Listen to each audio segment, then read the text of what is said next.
Welcome back to another episode of the Empowered Plates, Empowered Lives podcast. Y'all, it's your healthy habits and lifestyle coach, Giovanni, and I help those with endometriosis and polycystic ovarian syndrome reduce chronic pain, eliminate that distress, and minimize irregular or heavy periods, y'all, through my M to the third degree healing empowerment formula.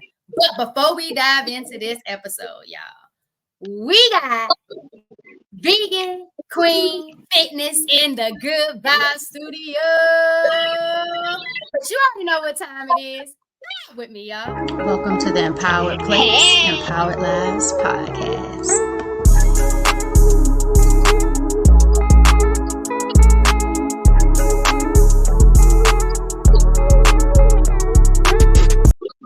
Y'all, we have a special episode here for you today, y'all. We are excited to have Keya Johnson with us, the founder of Vegan Kween Fitness, a dedicated vegan for 6 years and an advocate for healthy living. Y'all, Keya's journey from dealing with thyroid issues and a painful period to transforming her health through plant-based eating and consistent fitness is a testament to a power of healthy habits. Y'all, today she's going to share her insights on how to stay motivated, build a sustainable routine, and de-stress daily. Yo, KJ, welcome to the Good Vibe Studio.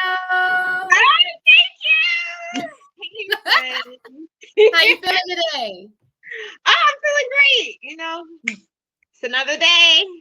It is. So we were talking about it earlier, and you talked about how you went from pescatarian to a dedicated vegan, plant-based person and a fitness enthusiast. What kind of motivated you to kind of start making these changes with your healthy habits, and then how did it impact you overall? So I started it back in the gym back in January. I just felt I needed to do more and add more to my lifestyle. I was like, yes, I'm vegan, but also I need to still stay fit at the age of 39. So I was like, you know what? I got this idea. It popped in my brain. I was like, oh, I'm vegan. I'm a queen. Let's start a fitness. And I've just been rolling since then. So what even made you go vegan? Like, why did you go vegan? And then like what said, you know what, have you always been exercising? Like, were you always somebody who did movement? Like, I did. What did your lifestyle look like before that? So I did. I lived in Maryland, Baltimore, Maryland for 12 years before I moved to Philadelphia, PA. So I was always in the gym, but then when I moved to Philly, I needed to find a gym, but I didn't find a gym for almost 8 months. So because I was just working. So that big gap of not like physically doing anything, it takes a little toll. But to get back to how I got vegan, well, it's kind of a little iffy, but in between, I just felt it was just something I needed to do. I didn't have to watch a movie or anything. It was just like, let's just do it. What are we waiting for? Like, no, like, I still be like, when people be like, oh, I can't fully do it because of cheese, I'd be like, wait, what? That's it? Let me help you with that. So it started where I would go into grocery stores and I would blog. So I also do that too. I will blog stuff and I'd be like, this is what you can do. This is what you can make. And I also do stuff I juice. Like, I'd be like, anybody be like, oh, I need help. What you need help with? Oh, I got you. Like, you don't have to pay for anything. I am willing to help, work with you, all that stuff. Like, you need help with this? You want to get started? I'll keep you motivated. Cheese is a big thing though, Queen. Cheese is definitely a big thing for people. It has some type of addictive component, just like sugar, I believe, has. So it can be kind of hard for people. But I think it goes a little bit deeper until like with your relationship with food. And I think once you say something you can't get rid of or you can't let go of, I think that's when you need to start saying, oh, why did I just say that? How does cheese have control of me? How does sugar have control of me? And it's kind of like, ooh, I might need to dig a little deeper, figure some things out for myself, because I'm just now made aware that I'm allowing food to control me instead of me control the food that I eat. So I like that you're helping people with that, and they're being honest in regards to why it's holding them back to embracing a plant-based life. And I think, like, I love that you just did it, because you're like, what am I holding back for? Let me just do it. Like something came over you. I watched the documentaries before. They were motivating, of course, but it wasn't until I had my own health conditions and I was just like, ooh, wait a minute. I thought I was good. I thought I was healthy. Like, because you can't tell from the outside and what's happening on the inside. And when I got the stage 4 endometriosis, polycystic ovarian syndrome, when I was normalizing the facial hair, the irregular periods, because there's certain things I've seen in my family. So I just chunked it up to like family genetics, hereditary. I never looked at lifestyle changes and behaviors. And so for me, that's what started causing the shift after seeing all of these things that were going on inside of my body. And I was like, nah, this ain't it. This not it at all. What kind of challenges, if any, quick, you sound like you just went straight for it, KJ. What challenges, if any, did you have going plant-based? So I would say it wasn't a challenge. It was more like how to get started. Yeah, I cut all that stuff out, but what could I do to make meal plans and how to keep up and cook certain things, and instead of using honey, use agave or maple syrup. Like I just had to learn how to switch over, and I think that could be like, oh well, I'm doing this lifestyle change because it's a lifestyle. All right, what do I need? Most people probably need help. Like I've started following people. I started looking, I started researching and Googling, watching YouTube. Like, oh, okay. And start making a journal and stuff of how I want to end. I started with smoothies. I did smoothies a lot. And here I am doing stuff I never thought I would be doing. I feel you on that. I feel you on that. And a lot of times people don't even realize, and that's what I'm learning too, like interviewing other people that are on a plant-based journey. They never would have started certain businesses had they not been on a plant-based journey.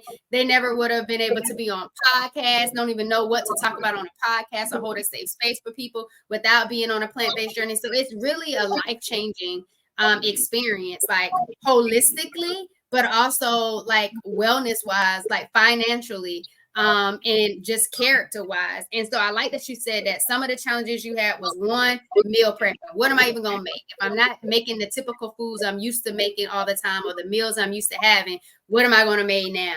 Then you said I need to make alternatives. I need to find out my switches. What am I gonna switch out?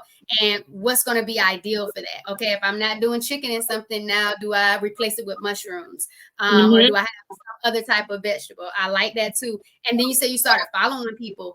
There's so much more of a plant-based influence and culture now on social media, on YouTube, being able to research. There's so much more accessible options for you to dig into to figure out what works for you, because I always call it my healing, my journey, because it's your healing, it's your journey. You just have other people that are here to empower you and support you along the way. Like it's yours. Nobody can tell you what to do. We can just tell you what we did and how it allowed, like how it affected us, how it impacted us to live a more vibrant lifestyle. I love that you said keeping a journal.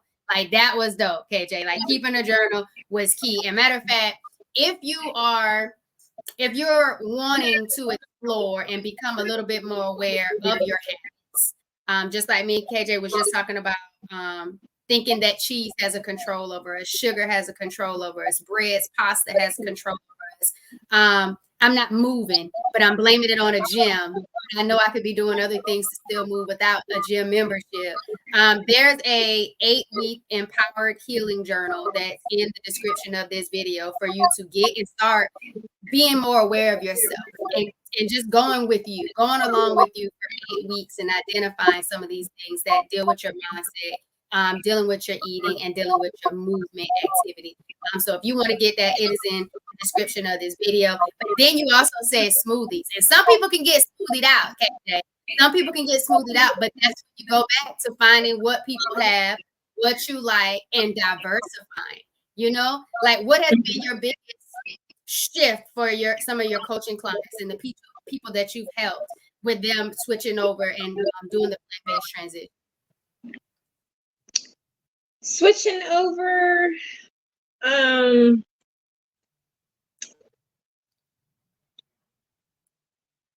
not sure. Like, so people who need your help and they're saying, I don't know how to do it. You in the stores, you showing me what to swap. You got me doing this, you doing that. You're blogging these things. What has been like the most common thing that they need help with that's stopping them from being able to really just embrace the transition? Besides the cheese, I'm telling you, there's a lot of people. I'm telling you, no lie. They be like, Keya, I would love to do it.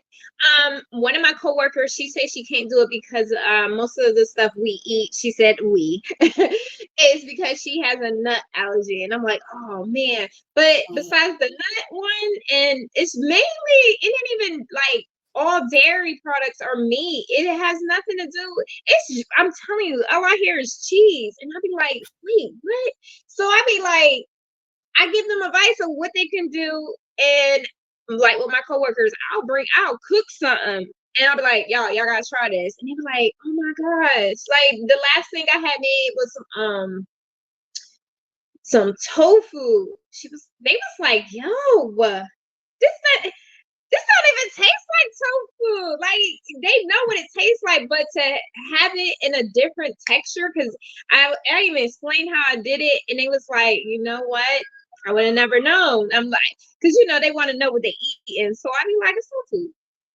Right. But you know what I also find interesting? People want to know what they're eating when they know it's not real meat.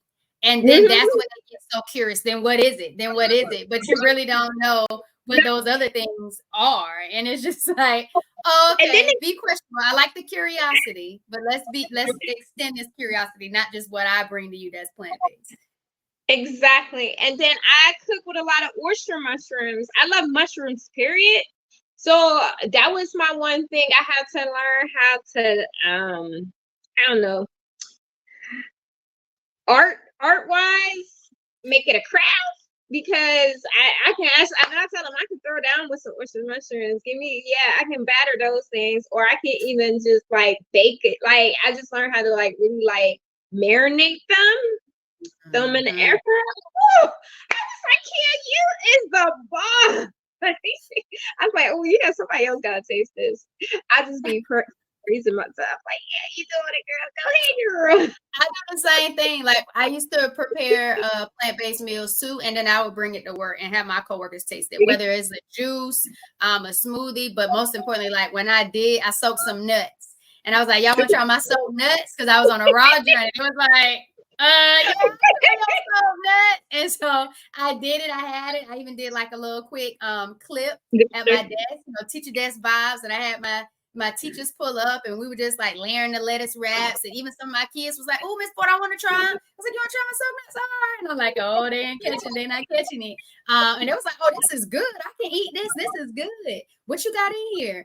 And I like that because I'm in a room filled with girls who are menstruating, and I know the power of how food plays a part in that menstrual cycle and the experience that you have with it. And so if they see me drinking the juice and they want to come up and get a swig of my fruit and vegetable juice, and if they want to try the soap nuts or they want to try something I'm having, I like it because they're curious about it, and they're curious at a young age, so it makes them a little more susceptible to changing and shifting their lifestyles as they get older, knowing the benefits and the positive aspect of it. But I like that we share our foods with other people so they can experience it. So they're not like, oh, this isn't as bad as I thought. So it's like an open mindset type of experience for them. It's like, if you just open your mind and try it, food is food and it's good. But why not go for the food that's good for you and tastes good? Like that's a vibe. But taking it from just food, KJ, you also like to move. Like you're a fitness person. Like you like to get 10,000 steps a day. You love your resistance bands. What are some ways people can get motivated around movement? Like what are some tips that you can do to kind of motivate people to get in that mindful movement? So I would say How I get motivated, I don't know if this will work for everybody, but I include it in my routine. What do you do daily that you can incorporate this? Like, you brush your teeth every day. Why can't you incorporate 30 minutes, even like 10, to, set in a timer? All right, I'm gonna get, I don't know, maybe 30 steps in today. I'm gonna walk up the steps instead of taking the elevator. Or I'm gonna park my car at the end of the parking lot and get, like, but I was always like that. I will park my car further away from the store and then be like, where's my car? Oh, I gotta walk all the way over there to get my car. Which is a good, you gotta set those standards for yourself. And then gradually it'll become a habit. And I said 21 days to make a habit out of things. Like, it becomes part of your life. Like, this is part of my life. I get up, I go to work. I get up, I go to the gym. I go to the gym 3 times a week. And then I bang it out. After the gym, I'm going to somebody's trail. I'm walking. I even walk at work, because sometimes I might not get my full 10,000 while I'm on the trail, because I'll be like, oh, I gotta be at work. But before I actually start work, I can probably walk. I would usually walk. We have a lot of stairs in our building. I'll walk the stairs, and they know I'm the one who walks in. If there's a big circle, I'll walk that circle. That's like 100 steps there, going around in a circle. Boom, done with my 10,000 steps by 8 o'clock, 9 o'clock a.m. You got to get up anyway. Count them steps.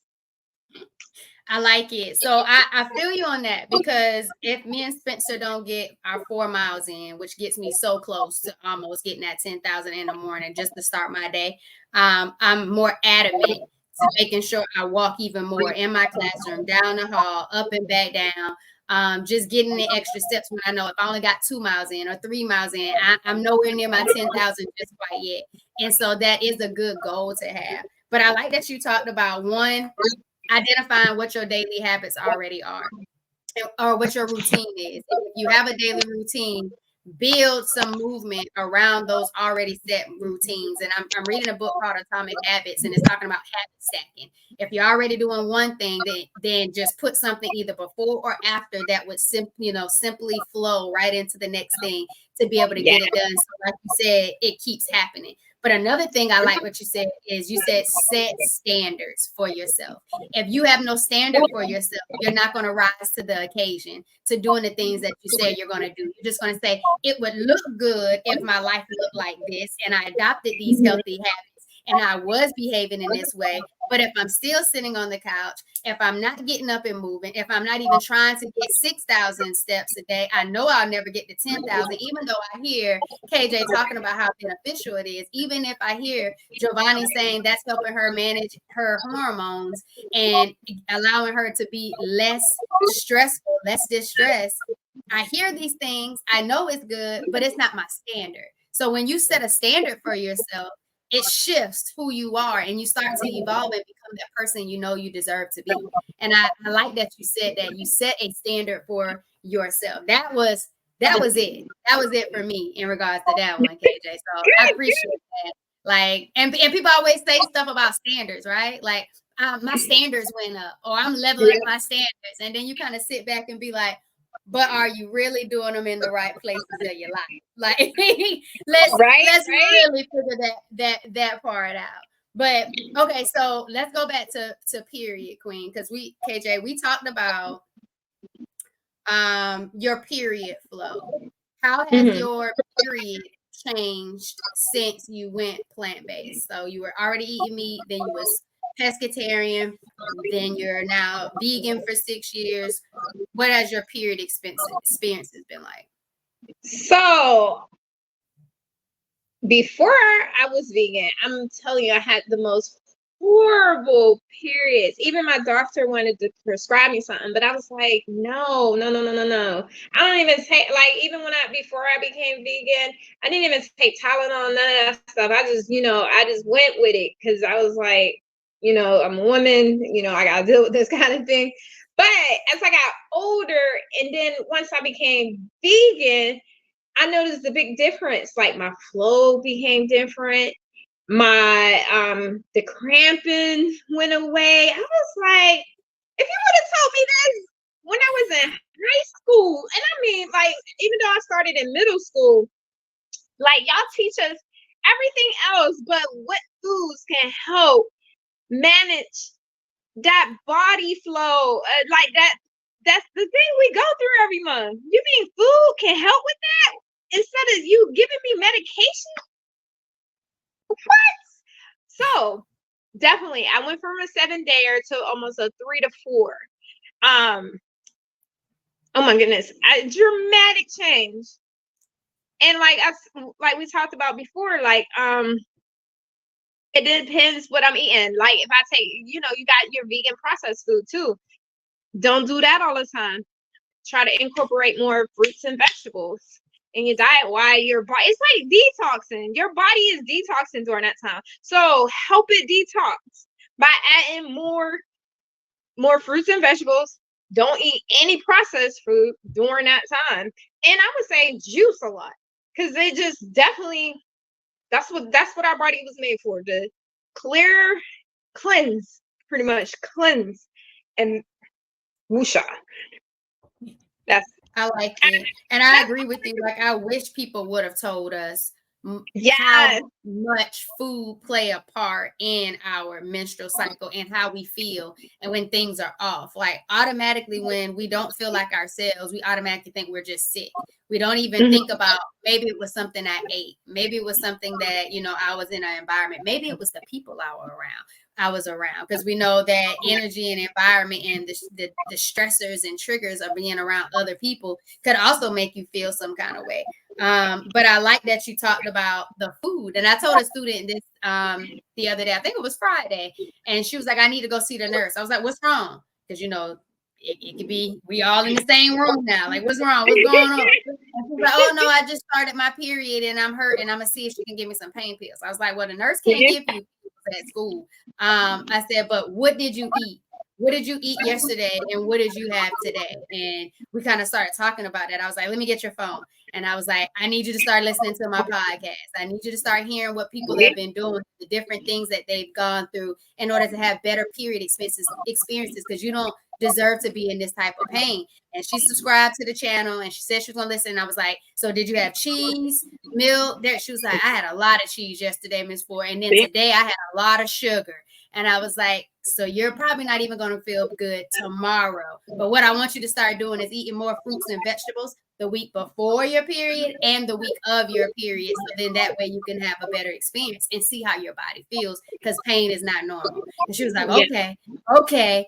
And then she was like, I went to the nurse and the nurse just gave me a heating pad. And I was like, well, speaking of heating pads, you can get you a hot water bottle on 4vibrations.com and other things to help you with those discomfortable period experiences until you can get an alignment with your body to have better experiences. And she was like, okay, Miss Ford, I got you.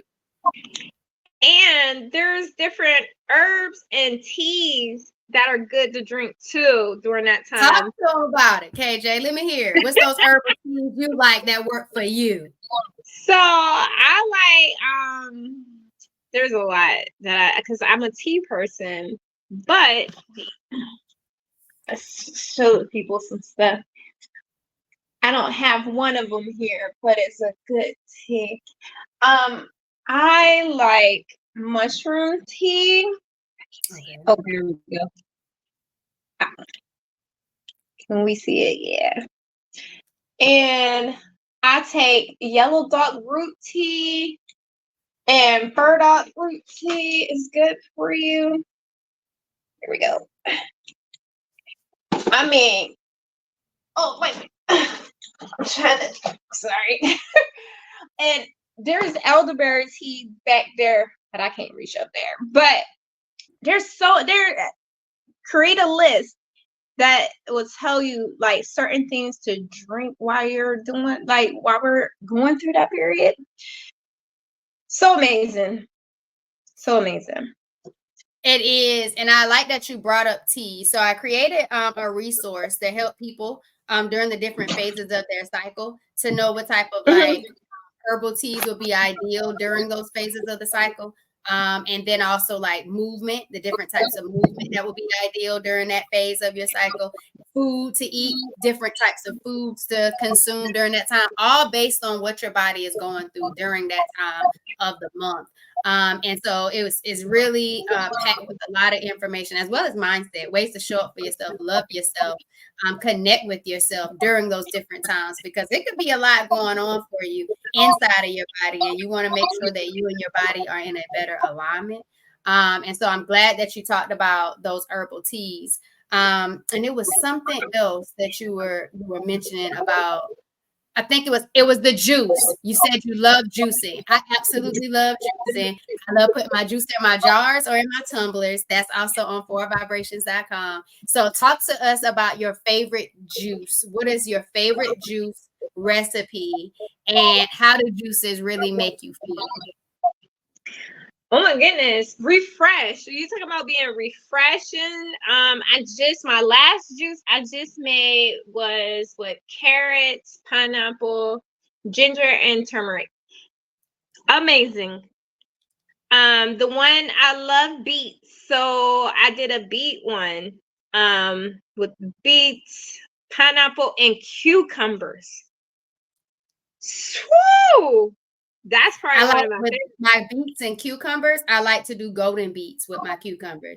But the Okay. red beets, I like to do the red beets with like the carrots and the pineapple. But the golden beets with the cucumber, it goes so much better with the green. I don't know if it's like the green and yellow vibes, but I love golden beets with that, with cucumbers and celery. It's cool. I plan to do a what was my next one? Let me see. I wrote it down in my little Okay, journal. write it down because it's the standard for yourself. In my little journal, my next juice in, if you want to watch. I usually put them on. So my next one will be with pineapples, lemon, cucumbers, and apples. Yes. So I think that sounds absolutely delicious. I'm telling you. And then I'm gonna do a cucumber and honeydew one. So I'm just like, this is what we're gonna do. I'm a juice. Definitely on Tuesdays and Thursdays, but we'll see. I'll eat more fruits and vegetables throughout, but definitely take time out to juice. Oh, and watermelon. I still gotta cut this watermelon I got in my refrigerator because it's so big. I'm gonna cut it up and I can just drink watermelon juice. Like, boom. I don't even need to really add anything to that. I can drink watermelon juice straight by itself. It's really good by itself. I absolutely love watermelon juice. And I like the word that you said, refreshing. I'm gonna change it. I'm gonna make my word rejuvenating. I feel like as soon as I just start drinking it, like I feel like I can just feel it at the cellular level. Like I automatically start feeling like vibrant, and I'm not even done with the whole juice yet. Like it just hits different. So I really do like that. But speaking of hit, if you're watching this on YouTube, I want you to make sure you hit that subscribe button, the like button, drop down something that you get, a takeaway that you get from this conversation for us, that we are able to see it and further the conversation along, and just be appreciative that you found something valuable amongst our journey. So make sure you are subscribed to the 4Vibrations YouTube channel. Click that notification bell so you never miss an episode being dropped or a live stream. And if you're listening to this on your favorite podcast distribution platform, Apple Podcasts or Spotify, don't forget to make sure you stick around to the end and leave a good rating. All right, y'all. So now we're getting into how to create a sustainable fitness routine. So let's talk about these resistance bands. What do you love so much about resistance bands? And how can someone who might be interested in starting to use resistance bands, because they can do this at home and not in a gym, what would be like some exercises that you can help them get started with? So I I use the small ones I got from Amazon that's on my page. Because I never used them. I've seen them, but I was like, okay. And it actually, I don't have them in here. They're in my car. I should have probably brought them in. But when you do buy them, it actually gives you a little paper of how to use them, and what type of different exercises you can use. You can actually take one and just move your hands like this with them. Probably about to go to the car and show y'all. That's what I probably should do. And you can take them and do just simple. When I say simple exercises, simple. I usually put them around my legs and just move 1, 2, like 10 on this side, do the other side, 1, 2, like simple stuff. Put them around your thighs. I do jumping jacks for them. They was like, yo, one of the staff members, matter of fact, this was Friday, he was like, yo, you trying to show out. I said, what are you talking about? He said, I saw you in there with the resistant bands on jumping jacks. I was like, I didn't even think nobody's watching. He said, you bad. I said, okay. So you can buy them. You don't even have to be in the gym. I just prefer, because they have machines and I lift with kettlebells and dumbbells. That's why I go to the gym. But if I'm at home like now, but I don't do my gym workouts on Saturday and Sunday. But if I'm at home and the gym is closed for some odd reason, I would just break those out and just to the side, keep it moving. But and you can actually put them on a chair, and you can, like, it's so many different ways to use resistant bands. I didn't even know you could even use a resistant band in those type of positions. I was like, oh, this is interesting. This is very interesting. And another one I like to do is, like, I would get on my knees and hands and, like, lift my leg up with one of them. Like, we're flexible people. Well, if you're flexible with your legs, because I know I'm like, you know what, I need to work on my legs today. That's what I do. Or I'll be like, oh, Keya, we need to work on our arms. So I'm doing all these different things. And, like, it's so much you can do with resistant bands. I can talk about it for days. But so I like it. So I do like it. And I think you definitely gave enough movements. So clearly you showed us the arm raises with the resistance band. So you can do arm raises with the legs. You told us the side steps on each side for the resistance. You also talked about doing jumping jacks. You talked about getting down and doing leg kickbacks once you get on your hands and your knees. And then I feel like you were even about to say you could even do like bicep curls and arm raises in order to do it. And I think resistance bands are nice. What have been some of the benefits you've seen of resistance bands training? Oh, actually, using muscles that even if I do like a machine at the gym, it actually targets different parts of the body that you wouldn't even think of. Sorry, because I was gonna go to the car and get them, but found my car keys. But I noticed when I use them, I be like, wait, because I can do the stair climber, I can do the treadmill, but it targets a different muscle. I don't even know how to describe it, but I be like, it's a good sore. It's not a bad sore. It'd be like, okay, because I tried something new, my body needs this kind of thing. So it's not even, you could lift weights and do the treadmill and the machines, but the resistance, like, it just moves some other parts of the body where I'm like, I thought I was like good in these areas. It turns out I need to, do some more of this. And that's usually what happens. Because I'll just be like, oh. And I do, like, I watch other people do things and I'm like, you know what? I'm going to try that too. Because other people can be a motivation to do other things. Agreed. And that's what I'm pretty, yeah. So that's what I try to do. The only way that they can be a motivation is if they're visible.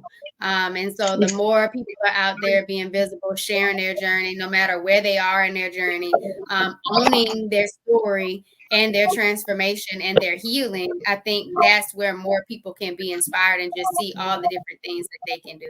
But I that you pretty much said resistance band training, it targets muscle groups that you didn't even know could be targeted versus just a simple weightlifting machine or component. So I like that. Thank you, KJ. I appreciate you with that one. So let's say somebody is wanting to get off the couch. They say they want to make movement their standard, a standard for them. What would be maybe their week one behaviors you think they should incorporate into their daily routine? Simplifying it so they get it done. I would say start with walking. That's a lot, like where I live at, I don't have stairs. So I would say probably going out your front door and walking from one block to the next. Get easy, because it don't take much to do with the walking. I promise you. Let me go. Not at all.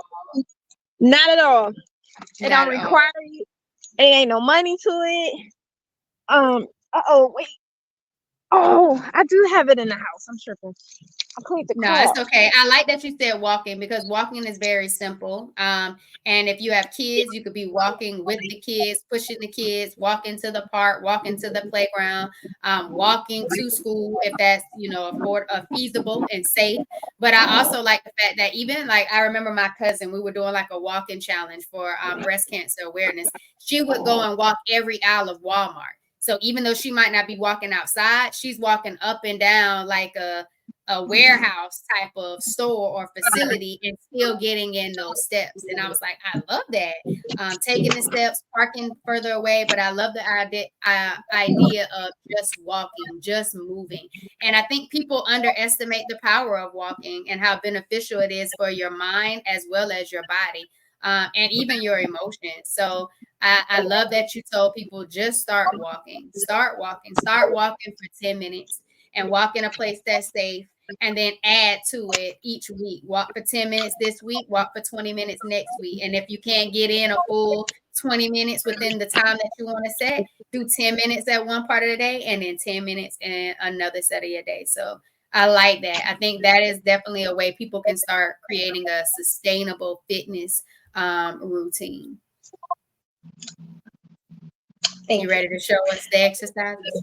Yes. How about, because I cleaned the car out, I had it in here. I was like, well, wait, where is it? So I did. So this is the lateral arm extension. And you could just go like this. Literally in front of you. And then and how many of those should people do? I usually do 15, but if you just start into 10 and then take a break. Always take a break in between. Don't overextend yourself. Then you have the standing hip abduction one, where I was saying do it from the side. And I can already show you, but I gotta put this down a little bit.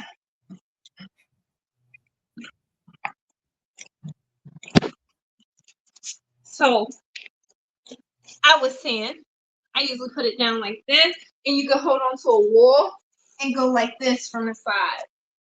Yeah. I can see how that works. Maybe muscle groups. Yes, I'm telling you, you'd be like, oh my gosh, what is happening right now? But yes, it be working some stuff. I be like, wait. Have you ever done like a resistance band challenge? I have not. I would love to though. I think you should. I'm always good. I think you should. I think it will be good. I think it'll be a dope experience, and they can get the resistance bands. You said you have them on your Amazon store? Yes. Yes. Okay. So you can easily go to KJ at the end of this episode. KJ is going to tell you where you can find them, find her, and all of the things she has to offer. So you will be able to find those resistance bands from KJ's Amazon store. I think I also have resistance bands on 4vibrations.com as well. So you got two stores you can check out to get those resistance bands. So you have no excuses. And we will definitely let you know when we're going to launch this resistance band challenge, because we're going to get moving in the house and start working the different muscle groups together. We're going to all feel this change and stretching in these different areas together in these muscle groups. I like this. I'm excited about it. In the chat, while you're watching this, comment if you're going to be doing the challenge with us. Just put bands as the comment, bands, so we know that you're ready to get to it in regards to the challenge, so we do not forget and you hold us accountable for this. So KJ, as someone who works in the education field and has a busy lifestyle, how do you manage to incorporate healthy habits into your daily routine? Like, what strategies do you use to ensure that you're consistent even when life gets hectic and your schedule is thrown off? Whew, that is a good question, because my life is just, it goes. I don't know. Life does get busy, but I also, this is important. This is part of my lifestyle. So I kind of just make it happen. Like, I don't have no excuses of why I shouldn't be doing something. You know, even like with my 10,000 steps, like, I was like, oh, we didn't, like today, I was like, oh, we didn't start at 6 o'clock this morning. We started at 8 o'clock. That's late for me, because usually I'm already done with my 10,000 steps. But what do I look like? Advertise, like, I still get, no matter what time you start, make sure you get it in and get it done. That's how I look at it. Because I was like, get it in and get it done. Yes. So even though my work schedule is from 8:15 to 3:45, and I still work a second job, so I can't even, I be like, no excuses. There really is no excuses. And I have online businesses. I own a cleaning company. Like, I don't know what to tell people. Like, I'm like, I work 5 jobs, but I make sure I get my fitness in. I make sure I eat good. I'm always in somebody's grocery store. I don't even know how I have time to do that, but I'm always in somebody's grocery store. But as much, I would say I don't blog as much when I'm in the grocery store, because I try to go in and out because I'm busy. But I also make sure I get everything I need for the week. It's just me. I don't have any children, but so I can meal prep. I don't like going back and forth to the grocery store if I don't have to. I would like, Keya, you have that at home. Boom. I like it. So what I love about it is get it in, get it done. But before you said that, you already said, this is important to me. This is valuable. There's not going to be but so many other things happening in my day that I'm not a priority and I'm not valuable enough to do what I said I need to do, because I deserve these things. This is part of how I take care of me. And I can't take care of all this other business if I'm not taking care of myself, because I am my first business. So I like that you put that out there and you put that in there. And I think that's amazing. And you kind of just talked about in somebody's grocery store. Can you give some tips on meal prep to help people stay consistent with the behaviors of eating functional, nutritious foods, as well as, since we just gave them tips for moving, how do we give them that the strategies and the tips to make sure they stay on track with what they're eating in regards to meal planning or prepping? So, like I said, I would say, even though you're journaling, put something on your refrigerator, like a calendar. Okay, we're gonna probably have maybe pasta Tuesday and Thursday, and then have meal prep containers. Because I make my lunch for work. I do not eat out. If I do, it's probably over the weekend to show people where they can eat at. But when it comes to Monday through Friday for work, I make sure I make my breakfast. I make sure I make my lunch, and that's my day. And I pack it. I have a lunch. Well, I have to get a new one. I have a lunch bag where I have containers in there, because I would chop up my avocado in the morning. I would do I make sure everything I need for the day, because I'm at work. I don't leave the parking lot until it's time to either go to my second job or it's time to leave for the day. And only that parking lot, my coworkers will tell you, they were like, yeah, they call me the foodie because I bring stuff I know I'm gonna eat out throughout the day because I ain't ordering nothing and I ain't buying nothing because I got too much. I really got stuff here where I can utilize and take with me. That's why I'm like, I really don't be in. So it's what are some of those staples, KJ? What are some of those staples that you have that, as long as you have these with you, they're quick go-tos, they're quick snacks that keeps you from not having to order out? My nuts. I love walnuts. I buy like the big things like the almonds, the cashews, the what else is up in here? Like I have my sunflower seeds. Like I will put this in something. My pistachios. Like when I say I just be having stuff, I be like, all right, bet this is what's in. This is what we, this is what we doing. This is how our day is going. Like couch, like I keep it so I don't be back and forth. I just make sure, like when you're pulling all of these things out, what came to mind was when you plan for success becomes the plan. And it just looks like, girl, you just happened. We was pulling all that stuff out of the cabinet. And I absolutely love that because I do the same thing. I feel so much better when I have my food with me. I have everything that I need. I got enough food that's gonna get me through the day. So when I'm hungry, I can eat. I have stuff to drink, and it feels good. Especially now that I'm on this high raw journey, I want to make sure I'm good, because if not, it start getting real expensive when you have to Uber Eats and you got to get in a salad. Then I might be getting 2 salads because I know I might be hungry again a little later.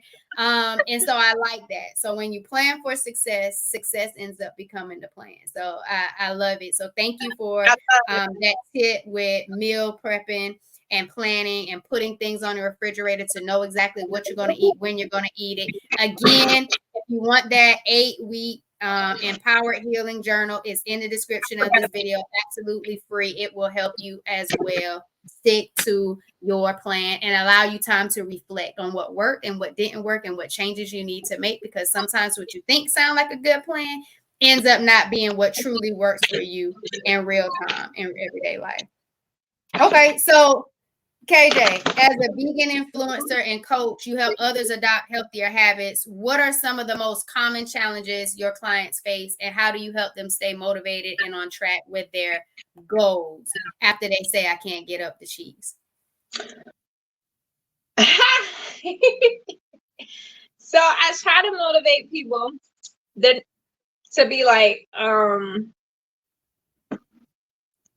I might give them the option. You always got to give people 2 options. They got to pick one. So the cheese, I look at it as cheese can't even be like your problem with it, because there's too many options out there to be like, oh, well, I can't do it because of cheese. Because I'd be like, there's 2 good versions, and I be like, you need to try. They're right next to each other, so you really don't even have no excuse in a grocery store. You either gonna pick the dairy or the non-dairy, because they're all in the same section. You gotta make the choice to pick the right one. But back to that, I think just them watching me do what I do daily. That's why I said I'm kind of like an influence, because if I ain't doing it, it looks vague. Like they like, oh, he ain't doing this. I shouldn't be doing it either. So I kind of like gotta be like a big mama role model out here for people. Like, okay, you might not see me on camera all the time doing my 10,000 steps, but I will show you that I did my 10,000 steps. I got you. I like it. So it's really holding yourself accountable.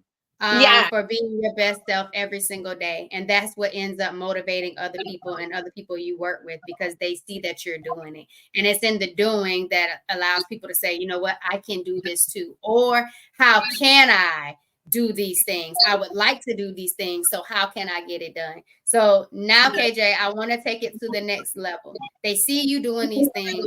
They're interested in wanting to do it. They're empowered to take power over their health and control their healing journey and reverse symptoms, reduce issues. So, KJ, what mindset shifts are crucial for them to have long-term success? And how have you been able to take those mindset shifts and make them something that has allowed you to achieve your goals and your wellness, your well-being thus far?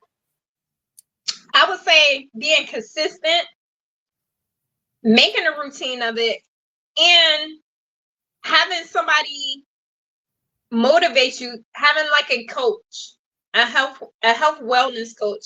Because I'm also in partner with High Fit Life, and I also have a mentor, Coach Robert Moore. He's awesome. Y'all should check him out.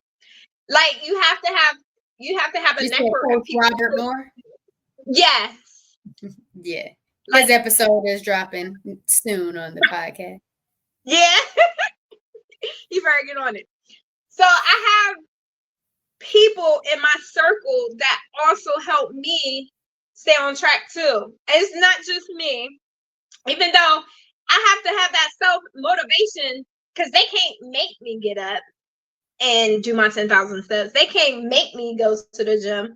They can't make, like, you can have a horse, you can bring it to water, but you can't make the horse drink the water.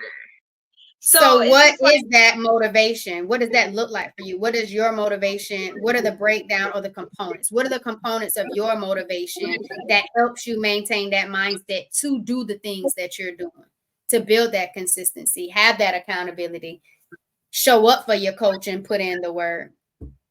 What's that mindset look like? What's your thoughts, your feelings, your beliefs? What fuels that motivation for you, KJ? What fuels it? I don't know. It just makes me feel good. Like I don't know. I feel good when I get up and I get it in. Like, because I know if I don't get my 10,000 steps, I feel horrible. Like, oh my gosh, I can't get my 10. Like, it was one time, I'm gonna tell you, it was one time I was so tired, I only got like 7,000 steps. But the next day, I doubled that because I was like, oh my gosh, I didn't get my 10,000 steps in. Like, I feel like crap right now. Like, people, I was like, yo, y'all just don't know. Like, I only got like 7,000. I was like, and I could have easily got that extra 3,000, but I was being lazy that day. That was like one time out of the whole month. But that was my reminder, like, oh, we can't make that a habit. Like, I don't care how tired you is. You could have went. Sometimes I walk around the block just to make sure, like, we can't do that no more. So I definitely hold myself accountable, or I'll double it up. Like, oh, you didn't get your 10, now you gotta do 20. And instead of walking, sometimes I jog, because jogging gives me more steps. And that's what I do. Sometimes I jog in place, like when Spencer's like using the bathroom or like taking a load, I just start running and moving my feet. Like, I'll wait for him. Let me just kind of keep it going. Let me get these steps still in, even though I'm waiting for my baby to do what he got to do out here in these streets. And so I do like that too. Or maybe sometimes I'll jog across the street, like where the sidewalks disconnect, just to pick up the pace a little bit, depending on how my body is feeling. But I love that you said the thing that motivates you or fuels your motivation is that it makes you feel good doing these things and showing up for yourself. And so when you accomplish the goals that you have set for yourself every single day, to show up for your mindset, show up for your mindful eating, show up for your movement, show up for your well-being as a whole, when you show up for KJ, you feel good about that. And that's what continues to drive you. And I think that's what I also like about food. When you eat the food that's good for you and good to you, and it tastes good, it makes you want to keep eating those types of foods. And you're not thinking about eating the stuff that you know causes you discomfort, causes you harm, could be potentially feeding and making other things grow and have issues inside of your body that you cannot see, that's going to take a while before you even notice it, because the behaviors have been so long term. And so it's because of these good experiences and because I feel good, I just keep doing it. And I think that's what I like as a vibe on the podcast is that I hope you see so many people enjoying what they're doing to make you feel like, oh, I could feel good about loving myself. I could feel good about showing up for myself. I could feel good about putting habits and behaviors in place that allow me to show up for me. So I can have the life that I know I deserve. And so I thank you for talking about what actually fuels you. And that's just you loving the way you feel by showing up for yourself. All right, so KJ, looking ahead, what are some of your own personal goals to your health and fitness journey, and what advice do you have for listeners on setting and achieving their own goals? So my personal goals is to keep a healthy weight. Not only that, eat great to feel great, because your health is your wealth. So invest in yourself. And keep up on knowledge. Like I read books. I try to, learn from other people. Like don't be stuck in your own ways. Because we don't know everything. We don't know everything. We might think we know everything, but we don't. So take advice from others. Even if you don't use it, I would say use it. Try to follow the lead of being healthy and having a good wellness journey and journal. And my advice for other people is I didn't come this far by myself. I've learned from others, and I learned how to, make myself better in certain areas in my life. Because I wasn't always this way. Like I wasn't born a vegan. It was a journey. Like it's a journey. It's not going to happen overnight. So you got to take it one day at a time, and then you will be consistent with it, and it will become part of your routine and a habit. Like it's nothing you got to think about. It's just automatic. Like boom. Okay, this is happening. It'll become part of you. Mm-hmm. It'll become part of you. I like it. I do. You talked about feeling great, love it, you deserve it, learning from other people, not being stuck in your own way, getting in front of yourself, not allowing your mind to be open enough to grow or explore different experiences that may be good for you. But I like when you said you like to stay knowledgeable, and you talked about books. What are some of those books that have really stood out for you in regards to your own healing journey? So right now I'm reading Influencer, and it's a great read. And then it's another book called The 5 O'Clock Club, and that's a really good book because it got me started on waking up, getting up in the morning, having my alarm set for 5 o'clock. Even if I don't get up, that's getting me started. How you start your day? How are you starting your day? Are you haven't read the book, but I do have my 5 alarms set, and it says, "What if Giovanni?" with a question mark, and that's my 5 a.m. Alarm. And I haven't read 5 O'Clock Club, so I probably need to pick that up and see how I can better implement that "What if Giovanni?" alarm at 5 a.m. So thank you for sharing those books, and then you talked about your wellness journey and your wellness journal. How has keeping a wellness journal been beneficial for you as you adopt healthy habits and lifestyle changes? So it keeps me on track. It keeps me focused on what I can improve on, what I can work on. Because we're all a work in progress. Like nothing is going to be perfect, but you can set steps to, okay, that didn't work, so let's try again. Let's try something different. I like it. So it keeps you focused, and it keeps you showing where you can improve. Also allows you to celebrate yourself when you've been able to accomplish things that you wanted to accomplish. So your goals that you have as well. So I like that. I like that journaling has been a good tool for you to utilize while you're on your journey of living the best life that you know you can live within your own personal empowerment.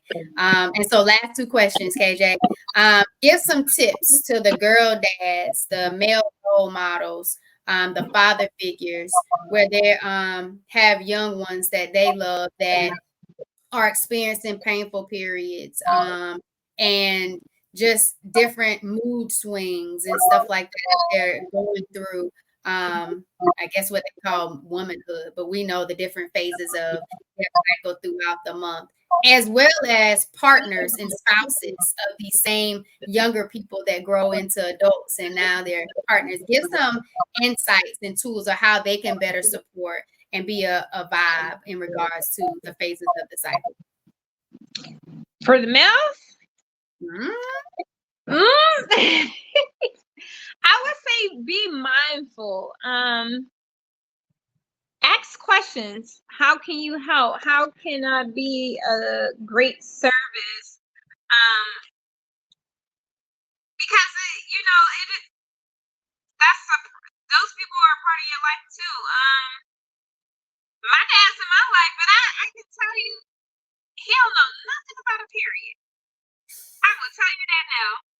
So I would say for males to be knowledgeable about the woman's body, because y'all really don't know. And it is crazy that you mentioned that, because I was just watching something where these men had the device, and they was trying to feel how women would feel when they have cramps, and it was like, hold on, KJ, we losing your audio. It kind of broke up some, like it changed. Say something else. Okay, you hear me now? I can hear you, but it sounds like you're further away. But you're saying that these men try to device so they can kind of get an idea of what it would feel like for when women have cramps. Is that what you said? Yes, and I just feel like it could have been a better video of men getting together, instead of trying to feel the way we feel, trying to figure out another solution on how to help us better be comfortable when we're going through that, even if it doesn't involve pain. Read up on what you can help with. Like, men can juice and do it all, like get into habits of self-care, and everybody can self-care. I do it too. Like, this is what we're doing today. We're not doing no work. We're gonna get better sleep. We're gonna catch up on our sleep.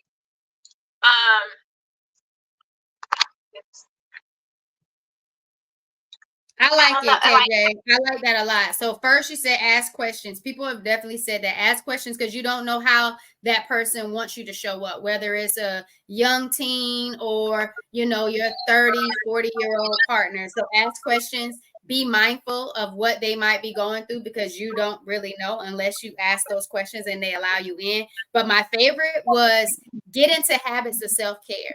If you know that these experiences can be influenced by what you're eating, how you're moving, the level of distress in your life. If you start to prioritize self-care and do these activities around these things, more than likely it's going to help influence and allow them to have better experiences with these phases of the cycle. I love that one. And then you also talked about the value of sleep hygiene, making sure there's opportunities for that young woman or that young child experiencing these painful periods, pelvic pain, mood swings and disorders, allowing them to make sure they got all the rest they could get to kind of really eliminate all the things that might be on their mind and everything that their body might be going through. So I love that. All right, so last question, KJ. If you could have a meal with any historical figure, who would it be and what would you all eat? A historical figure? A historical figure. And you define historical. That's up to you.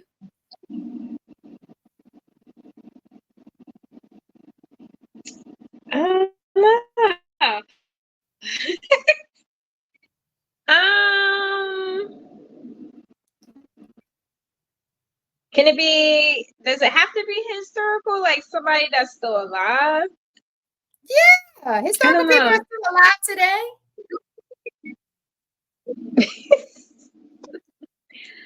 Um,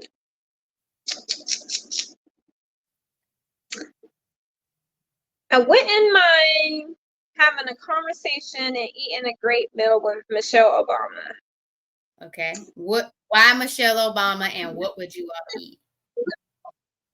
I love her mindset and how she tried to change the way children eat in school. Because no one, and I mean no one really took the time to like look into that. And I don't think a lot of people still to this day don't know. As an educator, I think that's probably where it comes from. Um, and I really do think everybody should have free lunches. We ain't gonna get into that right now, but um, she took the time out to see like what they should portion wise, how they should be eating, and why, and like it's just I don't know, it's just a whole different level to even talk about right now. But I like it, and you if don't you have to go knew, into it, but it's like I get it because I'm an educator too, and I've had to watch lunch, and then you come in here and you tell me you don't feel good and your period is on, but I see exactly what options they gave you in the cafeteria. You know, a lot of yeah, dairy, a lot of meat, a lot of sugar type things, a lot of processed foods, and you know it goes deeper into like who's funding the educational system, what big groups of food industries and stuff like that to be able to provide that. And then when you say that everybody should get free food, free lunch, free breakfast, I agree with that as well. No matter what their income might look like at home, you don't know what their food is their food opportunities are looking like at home, no matter what the social status might say for that family. But I get exactly what you're saying in regards to that. And I love that she did do her best to really make that a huge priority in her platform when she was in a place of power to influence in regards to that. So what you and Michelle Obama eat? oh my goodness, pray some, I pray and cook up because I do cook, of course, but I don't know, something. Oh, you know what? Because I plan to make this great, like, it's called a beet salad, or maybe a beet salad, maybe some oyster mushrooms. The whole not like and I like to bake too. I bet like when I get into it, yeah. So everything is pretty much is gonna be vegan, but you ain't gonna know it's vegan, but it's gonna taste good. So y'all having a beet salad and some oyster mushrooms, and then you baking what you baking? Maybe something with sweet potatoes, or because I love a good baked sweet potato, Lord. But we could also have something like an apple pie or something, because you could make that vegan. You just change the sugar from white sugar to cane sugar. People don't even know. You're Yeah. going back to what you started at the beginning of the episode about those alternatives. You start by just making the swaps, making some alternative swaps. And then over time, after making some of those swaps, then you'll start reducing how much processed foods you're eating. And then you take that out. So it is definitely a journey. It's definitely a transition, but I got you. I understand exactly what you're saying. So KJ, thank you for being an amazing guest on the Empire Plates, Empire Lives podcast. Let everybody know where they can find you. Oh, so you can find me on my IG, Keys, KEYZ60, and I have all the links in my bio. And you can also find me on TikTok, Vegan Queen, and you can find me on Facebook, my personal page, Keya Johnson. But send me a DM. I'm willing to talk to you. I'm willing to help. No charge. Like that's what I'm here for. Life purpose, spiritual journey. Boom, whole nine. I love it. I absolutely love it. Y'all, Keith, her information will be for her Instagram page will be in the description of this episode. And y'all, if you are looking for a community, that link is in the description to really identify what is it that you're looking forward to in a community. What would be your intentions? What are you really focused on with adopting those healthy habits and lifestyle changes? But don't forget to get your journal. And again, if you're watching this on YouTube, make sure you subscribe to the channel. And because it's the end of the episode, and if you got any absolute value or you just appreciated our vibes, make sure you rate the podcast on Apple Podcasts or Spotify, and share this episode with a friend, somebody that you love, that you want to say, hey, they're going to be doing a resistance band challenge sometime soon. Make sure you subscribe and make sure you tuned in and follow them on social media, because we need to do this and I want you to be my accountability partner. All right. So yeah, healthy habits and lifestyle coach Giovanni. I help those with endometriosis and polycystic ovary syndrome reduce chronic pain, eliminate that distress, and minimize those irregular or heavy periods through my M to the 3rd degree healing empowerment formula: mindset, mindful eating, and movement. Y'all, it's been a pleasure. Thanks for vibing with me, y'all.